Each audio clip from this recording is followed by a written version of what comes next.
Reading for January the 1st to January the 7th, Pisces.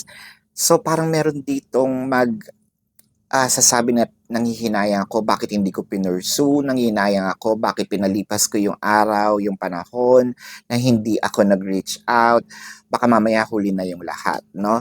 The Five of Cups, the Magician, and the Queen of Pentacles. Kasi parang nakikita natin dito yung, nandun yung wanting, no? Nandun yung desire of I wanted you back or I want you. Pero dahil sa katagalan ng pursue or pag-take ng action, pag-reach out, it felt like something slipped on this na parang, uy, sandali, nasingitan yata ako. Kailangan ko na yatang mag-take ng action or baka huli na ang lahat.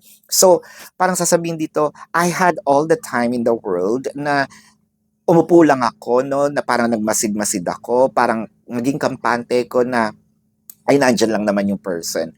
Pero nung nag-take na siya ng action na, uy, parang tumatalikod, sandali, no, parang naaalarma ako. So this is your quick reading, Pisces, for January the 1st to January the 7th.